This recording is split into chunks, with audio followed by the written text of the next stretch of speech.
guys? How's it going? Listening to music and talking about it. How's it going? We are listening, talking about, reviewing, reacting about Wall of Smiles. I did it again. Oh my god. Talking about Wall of Eyes by The Smile today. You know the drill by now.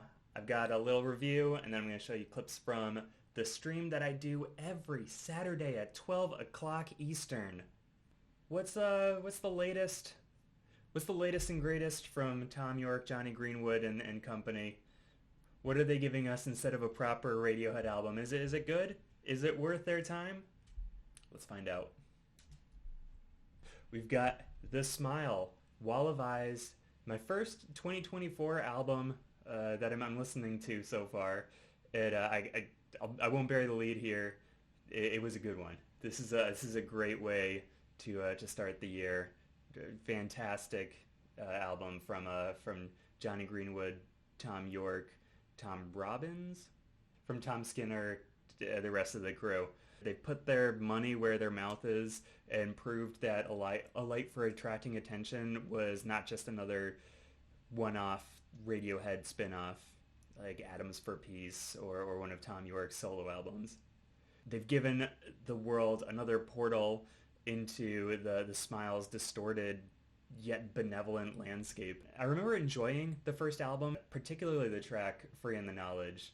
I never really saw people talking about that one that much, but I loved its perfect bizarro world interpretation of Michael Jackson's Man in the Mirror. As much as I enjoyed it though, I have a hard time remembering what exactly the album sounded like, which isn't surprising with how obsessed the group was with texture and emotion over melody and hook. However, that meant that I didn't really revisit the album too much. I listened to Free in the Knowledge a few times. As a whole, it didn't put the hooks in me to bring me back to listen on future repeats. On Wall of Eyes, we can see some of that same stuff happening again. Tom, Johnny, Tom have ventured further into that strange alien landscape, exploring the ambient and experimental, but this time there feels like more of a backbone to the album, and there are more melodies hidden in the folds to encourage repeat listens. Let's start with my favorite track from the album, Bending Hectic. Bending Hectic is clearly the centerpiece of the album. It feels like the almost literal peak of the album, like the one depicted on the album art. Oh, other side. Like the one depicted on the album art. A mountain of towering sound surrounded by the bleak landscapes of the other songs in the album. It also just feels like a fantastic Radiohead song, scratching the same itches to me as Fake Plastic Trees did all those years ago, with its amazing climax at the 6-minute mark, where the chorus sort of shifts and Tom York gives his trademark high-pitched yells at the top when they're needed most. Other songs on here sound eerily similar to the album's art as well. Read the Room has like smooth layers of guitars, bass lines, and ambience, but then Johnny Greenwood's guitar comes in with these staccato, plucked notes that sound like those bizarre black spikes on the album cover. It feels like there's like sheets of sound, and then there's like Johnny's guitar poking through it, giving it this really bizarre texture that fits the album really, really well. It also sounds a lot like Drive Like Yahoo.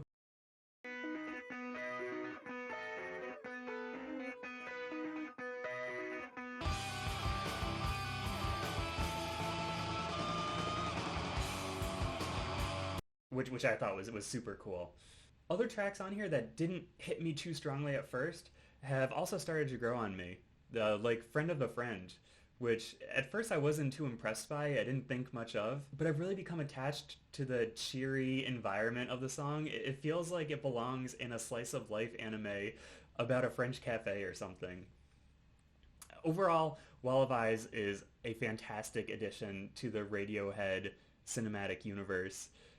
and shows exactly what the intent of the Smile is and what they want to be. At least better than their first album did, in my opinion. At the very least, it's satiated my hunger for another proper Radiohead album for another year. I can't wait forever, but this is good for holding me over. That's the review. I really enjoyed this one, and let's check out some of the clips from the stream. And don't forget, if you're enjoying these, leave a like. We're going to listen to Wall of Eyes, the title track and first song off of Wall of Eyes.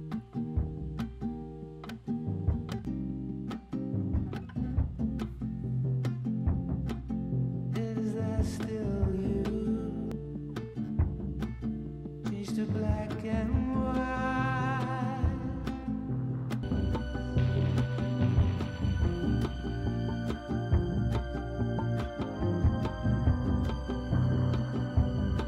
Is there still you?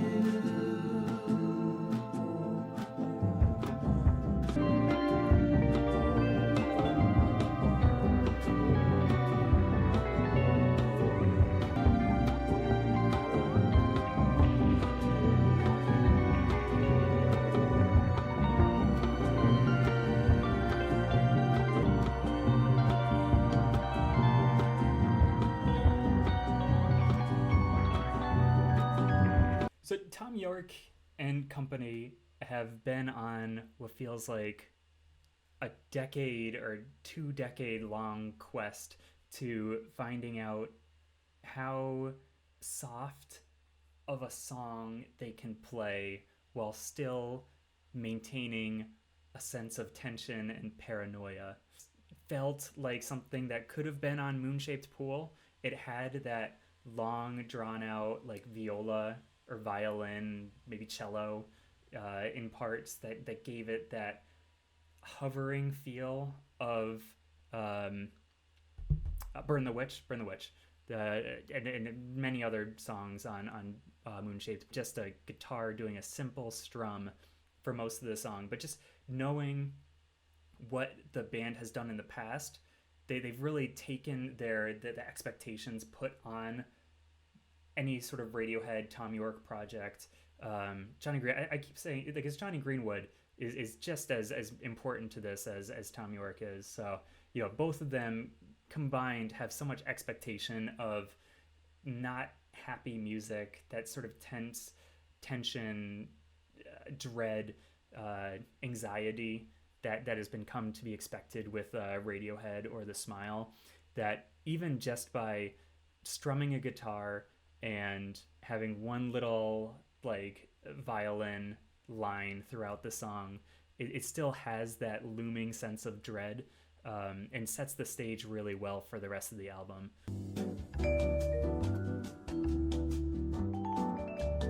And on to Teleharmonic. I don't know.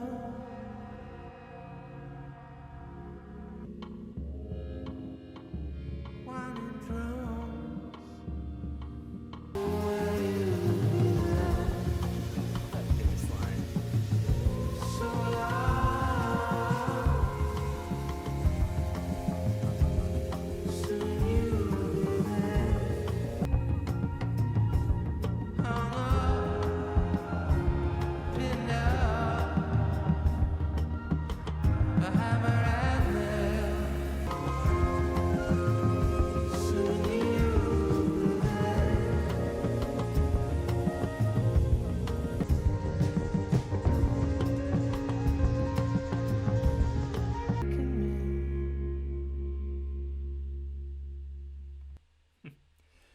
I like that one. That was a soft, simple. It's sort of hard to see how that plays into the rest of the album. Like the first song was very clearly a like setting the stage sort of atmosphere, setting the tone for the record. This one it was sort of similar, but it had a bit more of a beat to it. The chord progression was interesting and enjoyable to listen to. It really feels like they're setting an atmospheric and sort of ambient stage with this album. It's very much setting a mood rather than being driven by melody or catchy choruses. Um, so yeah, it's more of like an ambient album right now than anything else.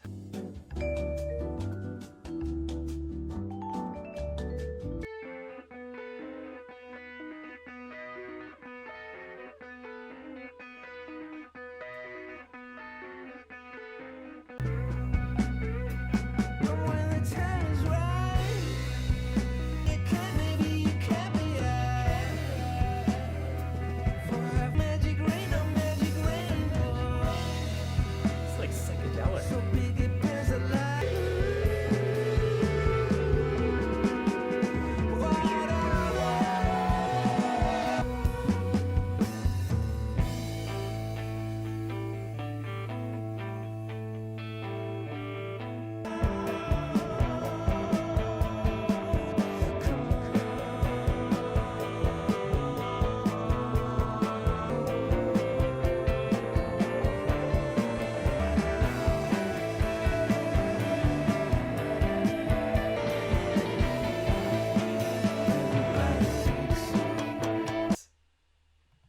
That one was amazing. That one, the first half I wasn't super sold on, but then the second half it grew into this really great jam, this like swirling, like layered texture of repetitive and like hypnotic beats that sort of like all went against each other, and so it sort of had that like sort of drunk feel where like the drums are doing one thing, the guitars are doing another, and then another layer of guitars comes in and floats through, and Tom York is singing through it. It's such a great effect.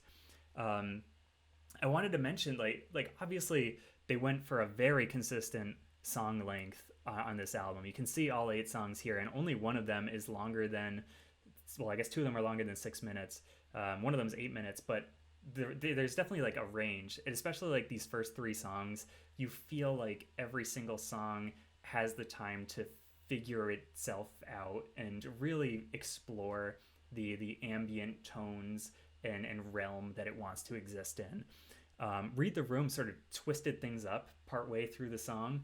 And I want to talk about the beginning of this track because it started with this sort of like smooth texture that we come to expect, but then it like introduced these like harmonics, but like with a hand held over the strings, and so it was very like prickly sounding.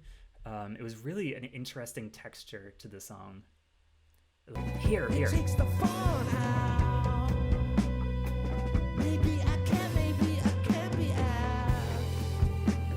It's so cool how they have that, because it like the entire album so far, it's like I'm really getting a feel for the album cover.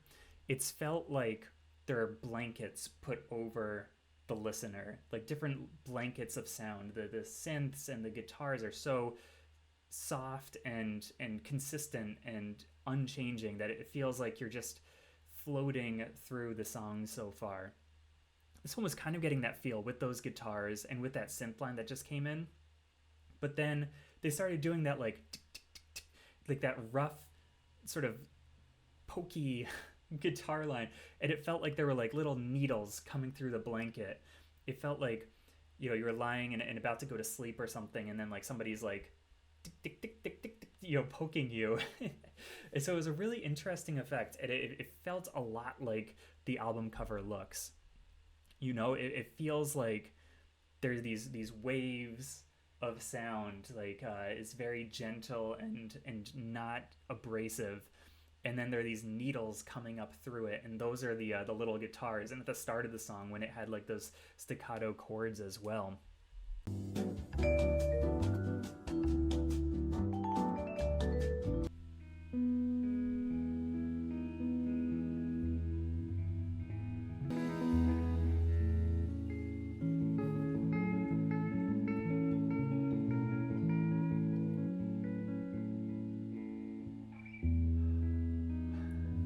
I'm changing down again.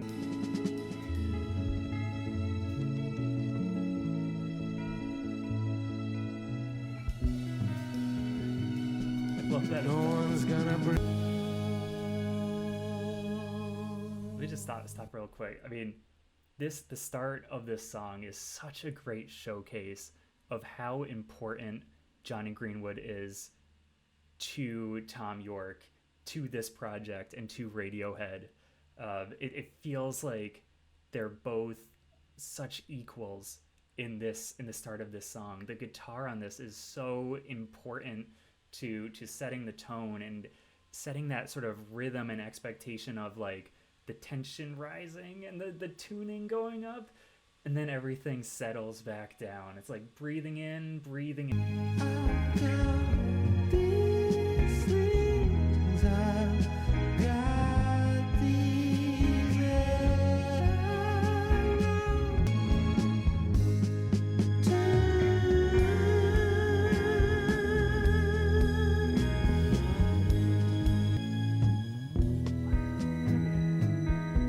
Blown away by this one so far.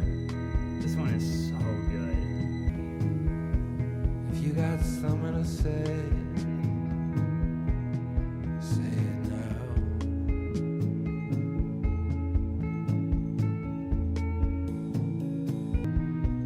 I'm letting go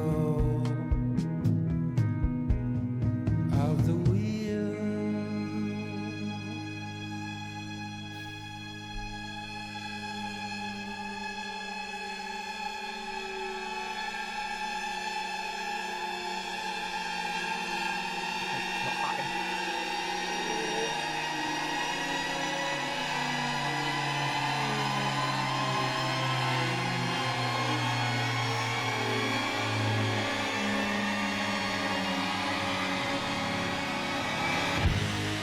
Despite these things, despite these despite these things, despite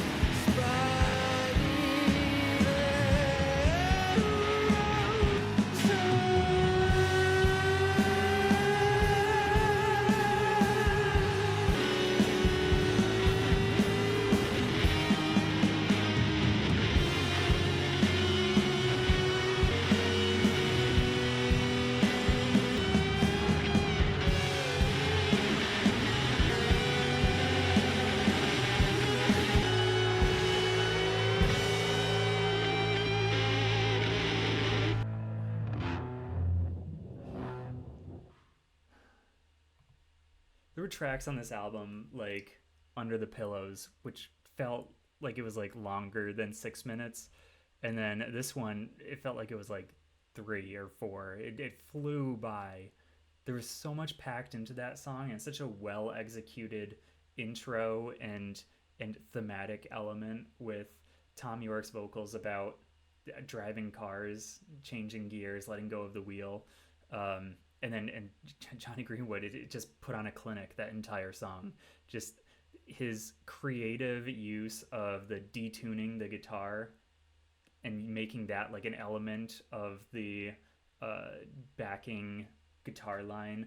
And then when Tom York said, "I'm letting go of the wheel," and the whole thing crashes, and there's like that symphonic growth, and just it sounds like everything catches on fire.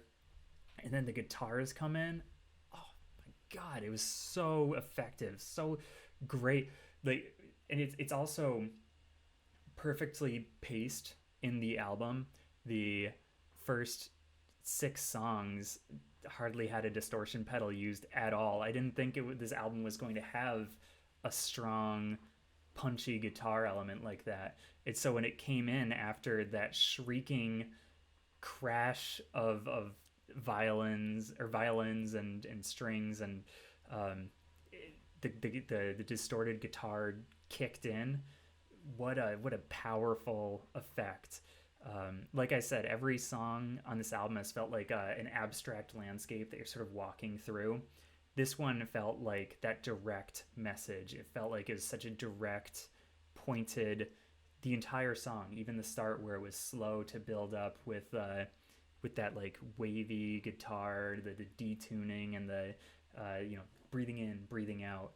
it felt like it was a loss of control. Like the start of it was barely maintaining that like that one semblance of control, and then surrendering it when Tom said he's letting go of the wheel. Everything crashes and then everything falls apart, and that's what the end of the song was. So great. This one was amazing.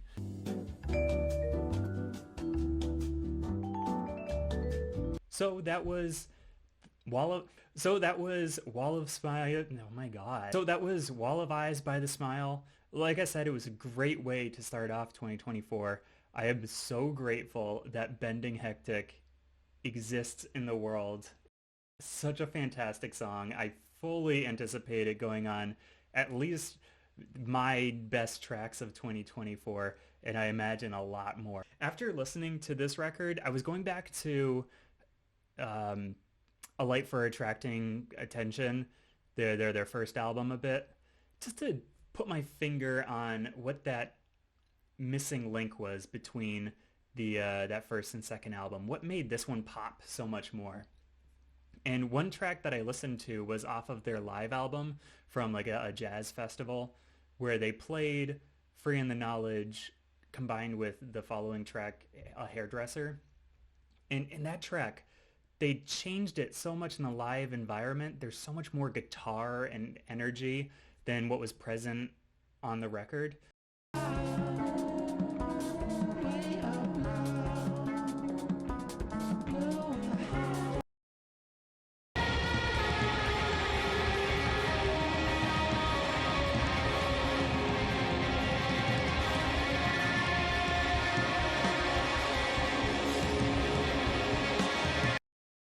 I sort of circled around it a little bit with the review and the reaction, but I think Johnny Greenwood's playing is just so much more present on Wall of Eyes than it was on that debut album. Listening back, really anybody could have played the guitar on uh, Free in the Knowledge and in A Hairdresser. The guitar lines are interesting, but they're not emotive. They're not specifically Johnny Greenwood. And I think that was the missing piece of the puzzle of what made The Smile the Smile. This album feels like a Tom York and a Johnny Greenwood album in the best ways, and it doesn't feel like anybody else could have made this music. If you're sticking around and still watching at the end here, leave a like. If you haven't yet, hit that subscribe button. I gotta watch this back and see if they light up when I say that. I've heard that they do. Anyways, thanks a lot, guys. I'll see you soon for the next one. Bye.